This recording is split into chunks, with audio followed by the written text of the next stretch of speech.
बिस्मिल्लाहिर्रहमानिर्रहीम। अस्सलाम वालेकुम। आप देख रहे हैं मुबशर हफीज़ यूट्यूब चैनल। और आज की इस वीडियो में हम बात करेंगे कि क्या आप स्टूडेंट वीज़ा पर क्रोएशिया में आ सकते हैं या नहीं आ सकते। जी, आप बिल्कुल स्टूडेंट वीज़ा क्रोएशिया में अप्लाई कर सकते हैं। और आपकी पूरी डॉक्यूमेंटेशन होने के बाद आप वीज़ा के लिए अप्लाई करते हैं, वीज़ा आपको मिल जाता है।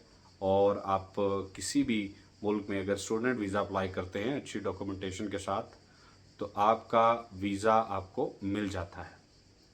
तो एक यही रास्ता है कि आप, अगर आपके पास वर्क परमिट मौजूद नहीं है, तो आप एज ए स्टूडेंट यहाँ पर आइए और आपको काम करने की भी इजाज़त होती है।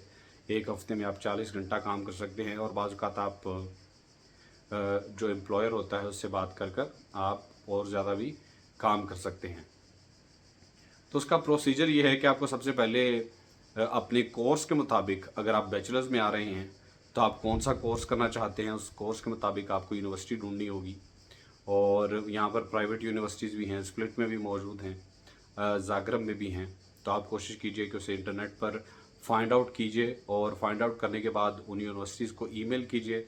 ईमेल करने के बाद अपने डॉक्यूमेंट्स जो मोफा से, यानी फॉरेन मिनिस्ट्री जो है वहाँ से, अगर आप पाकिस्तान से हैं तो पाकिस्तान की फॉरेन मिनिस्ट्री से, अगर आप इंडिया से हैं, किसी भी दूसरी कंट्री से हैं, तो आप अपने मुल्क की जो फॉरेन मिनिस्ट्री है वहाँ से डॉक्यूमेंटेशन को वेरीफाई करवा कर जो आपके डॉक्यूमेंट्स हैं, सर्टिफिकेट्स हैं इंटरमीडिएट के, मैट्रिक के, उसको आप अपनी यूनिवर्सिटी को जो है वो ईमेल करेंगे। उसके बाद आपको ऑफ़र लेटर मिलेगा। ऑफ़र लेटर के बाद आपको लम्हा ब लम्हा जो है वो यूनिवर्सिटी आपको आगाह करती रहेगी कि किस तरह से आगे वीज़ा अप्लाई करना है।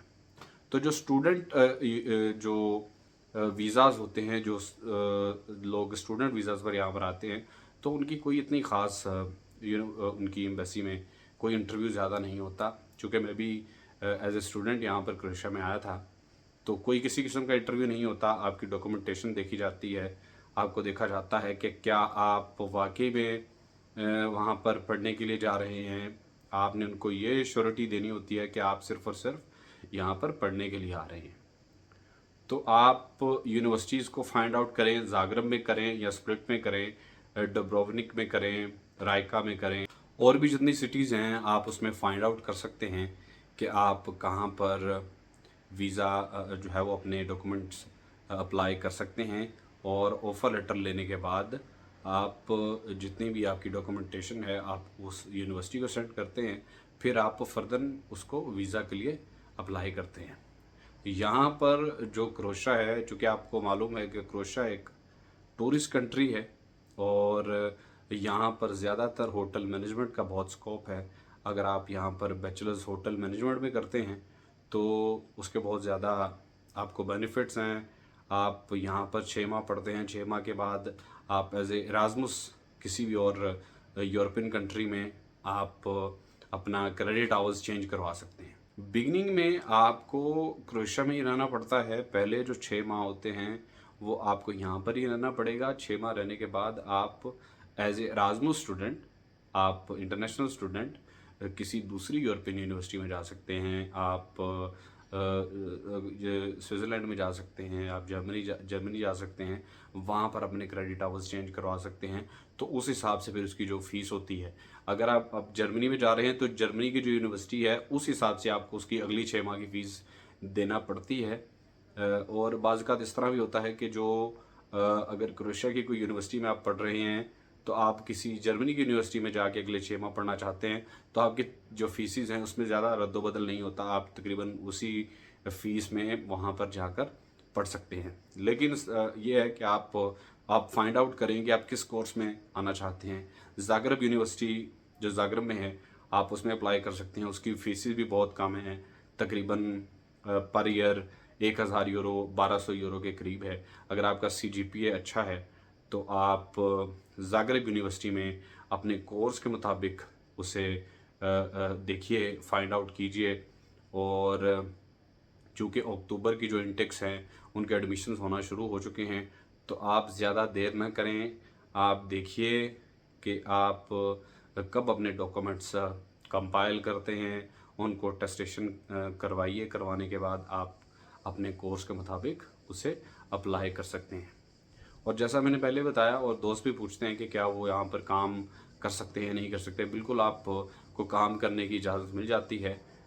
आप यहाँ पर एक स्टूडेंट सेंटर होता है, आप अपने डॉक्यूमेंट्स के साथ स्टूडेंट सेंटर में जाते हैं तो आपको एक स्टूडेंट वर्क परमिट मिल जाता है।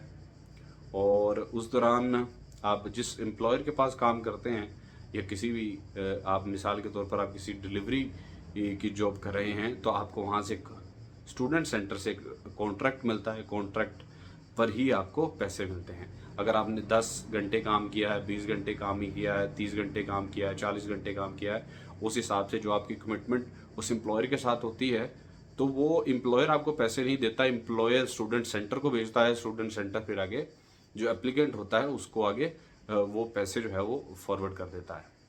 तो ये एक वीडियो थी जो दोस्त पूछ रहे थे कि क्या वो स्टूडेंट वीज़ा अप्लाई कर सकते हैं। बिल्कुल ये राइट टाइम है। अब आपको चाहिए कि स्टूडेंट वीज़ा के लिए अपने डॉक्यूमेंट्स रेडी करें और यूनिवर्सिटी को देखकर आप उन्हें ईमेल कीजिए और अपने डॉक्यूमेंट्स उन्हें सेंड कीजिए और आप स्टूडेंट वीज़ा पर अप्लाई करके यहाँ पर आ सकते हैं। तो इंशाल्लाह इस तरह की वीडियोज़ वक्तन फ़ौक्तन आपके सामने पेश करते रहेंगे।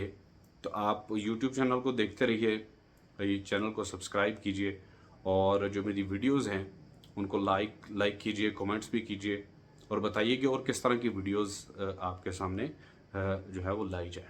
बहुत शुक्रिया।